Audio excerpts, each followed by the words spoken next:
శ్రీరస్తు శుభమస్తు అవిఘ్నమస్తు.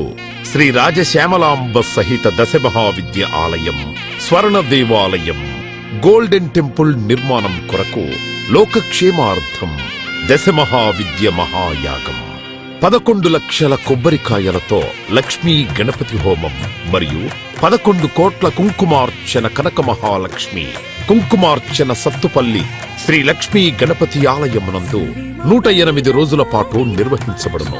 ఈ కార్యక్రమంలో భక్తులందరూ పాల్గొని తీర్థ ప్రసాదములు స్వీకరించి భగవత్ కృపకు పాత్రులు కాగలరని మనవి.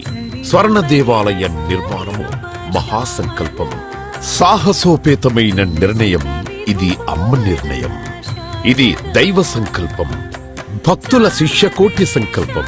ఈ మహాసంకల్పం నెరవేరడానికి 999 యజ్ఞములను పూర్తి చేసుకుని సహస్ర యాగములు అడుగు పెడుతోన్న వేళ ఈ మహోత్సవమైన కార్యక్రమానికి స్వర్ణాలయ నిర్మాణానికి శ్రీకారం చుట్టిందే శ్రీదేవి శ్రీ విద్యాపీఠం. గణపతి శరణాగతి అంటూ దైవాన్ని స్మరిస్తూ ఈ కార్యక్రమాన్ని రూపురేఖలు తీర్చిదిద్దడానికి భక్తులు ఈ యజ్ఞాన్ని నిర్వహిస్తున్నారు. ఈ స్వర్ణాలయ నిర్మాణానికి స్థలదాతలు, విగ్రహదాతలు, నిర్మాణదాతలు, పోషకులు, రాజపోషకులు, మహారాజ పోషకులు, భక్తులు సహాయ సహకారములు అందించి తెలంగాణ ప్రాంతంలో ప్రతిష్టాత్మకంగా ఈ దేవాలయ నిర్మాణాన్ని చేయడానికి ఇంటికొక పువ్వు ఈశ్వరుడికొక మాల అన్నట్లుగా అందరూ సహాయ సహకారాలు అందించవలసిందిగా కోరుతున్నాం.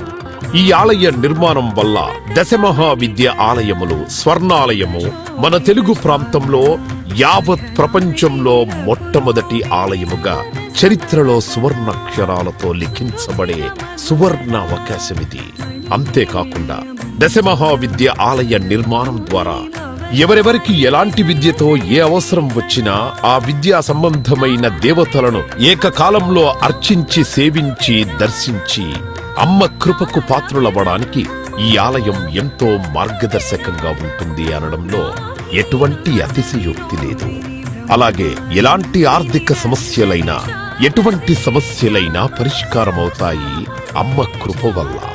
కలిపురుషుడి యొక్క ప్రభావం చేత కలియుగంలో ప్రకృతి వైపరీత్యములు, ప్రకృతిలో అనేక రకాల గ్రహగతుల చేత మానవుడి జీవితం ప్రశాంతం లేకుండా జీవితాన్ని గడుపుతూ దినదిన గండం 100 ఏళ్ల ఆయుష్ అన్నట్లుగా ప్రతిక్షణం మనసు ప్రశాంతత లేకుండా కలి ప్రభావం చేత ఎటువంటి పూజలు, ఎటువంటి యజ్ఞాలు, ఎటువంటి సాధనలు చేసినా కూడా సరైన ఫలితాలు లేక అంధకారంలో కొట్టుమిట్టాడుతున్నట్టుగా అన్ని ఉన్నా ఏదో కోల్పోయినట్లుగా జీవితానికి సుఖం లేకుండా కాలము గడుపుతున్న జీవకోటికి కామకోటి పరమాచార్యుల యొక్క, జగద్గురువుల యొక్క, అస్మద్గురువర్యుల యొక్క ఎన్నో కోట్ల తపశ్శక్తిని ధారాదత్తం చేసి ఈ ఆలయ నిర్మాణం చెయ్యడానికి మహాసంకల్పం చేసినాము.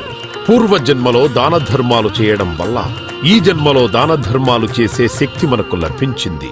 అటువంటి శక్తి కలిగి ఉండి కూడా దాన ధర్మములు చేయకపోతే ఈ జన్మకు చరితార్థం లేదు. మనవంతు దాన ధర్మాలు చేస్తే, ఎటువంటి దాన ధర్మాలు చేస్తే అత్యంత ఉత్కృష్టమైన పుణ్య ఫలితం లభిస్తుందో అటువంటి పుణ్య ఫలితం లభించే అవకాశం ఈ స్వర్ణ దేవాలయ నిర్మాణంలో భాగస్వాములవ్వటం. పూర్వజన్మ సుకృత ఫలితం ఉంటే గాని ఈ ఆలయ నిర్మాణంలో భాగస్వాములు కాలేరు. అమ్మ సేవలో పాల్గొనలేరు, అమ్మ సేవలో తరించలేరు.